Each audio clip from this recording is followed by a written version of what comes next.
It's Nong Njao, the property connoisseur. Welcome to another episode of Real Talks with Njao, the show where I talk about real estate and life. Today, I tackle another question I get asked a lot: off-plan property. To buy or not to buy? That is the question. So let's define what is an off-plan property. Simply put, an off-plan property is a property that is still under construction. So you buy it at the foundation stage or even at the planning stage. So literally you're buying a pie in the sky because there is no building on ground. You're only buying off the plans from the developer. So do you buy or don't you buy? So like with me, I usually like to do pros and cons, then decide. So what are the pros of buying an off-plan property? The biggest pro in buying an off-plan property is capital gain. Capital gain simply means the appreciation in value of the asset. I'll give you a practical example. If you are to buy an off-plan studio right now in the Nairobi market, you can get it for about 3-4 million or even less than that. At the time of completion, this studio will be worth more than 4 million. It will be worth about 5 to 6 million. So the difference in the price at the completion stage and the price at the initial stage is what is the capital gain. So you stand to make a lot of capital gain. Number two, the pro of buying an off-plan property is you have choices. Because they've not yet built, you have the choice of selecting the quality of tiles you want. You have the choice of selecting the finishes in terms of the sinks, the water closet, the quality of the wardrobes. You can change because they haven't yet been installed. The third advantage is that you have a wide array of options. Right now, if you are to walk into a finished project, they have very limited number of floors or very limited number of units available, because usually in real estate, people buy from the top floor coming down. So if you go to the project at the tail end, most likely you're only going to find units on the lower floors. But if you join the project at the off-plan stage, you have a bigger choice to make. You can choose from the 10th floor, the 15th floor, the 20th floor, because they are yet to be bought. Now, let us look at the cons. And now this is where it gets serious. The biggest con of buying an off-plan property is that it might stall. The developer will start, and most of the time they do not wish to stall, but circumstances necessitate them to stall. So that becomes a huge risk because you have your money tied down to an asset that you don't control. You don't know when it's going to complete, and you don't know if it's going to complete. There are many examples. For fear of being sued, I won't mention them, but I know people who've sunk millions upon millions in properties 6, 7, 8 years ago, and till this date, they have not yet been done.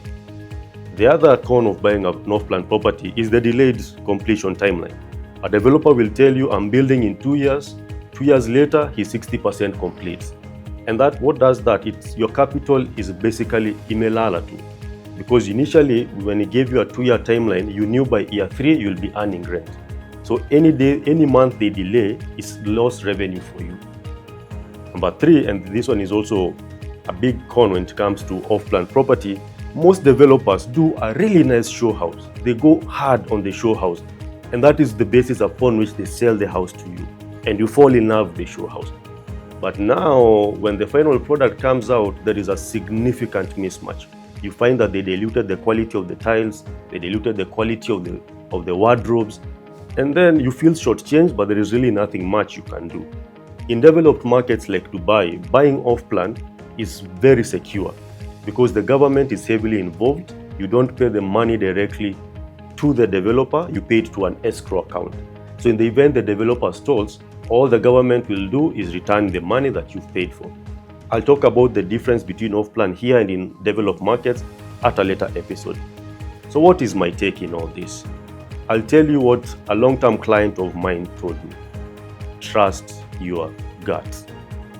After you've done your due diligence, after you look at the developer's track record, and at the track record, let me say this. When a developer tells you he's done A, B, C, D units, tell him to give you the unit he did first or 3-4 years ago. Go take a look at that building. How is it 3 years after it's completed? Is it peeling off? Is it having cracks? Is it still standing? That will tell you, or it will give you a clue of what it's going to do in this new project. So ultimately, when it comes to off-plan, trust your gut. It's a risk, so only take it if you've done all your due diligence and your gut tells you to take it. So that has been Nong Njao, and that was another episode of Real Talks with Njao. See you on the next one.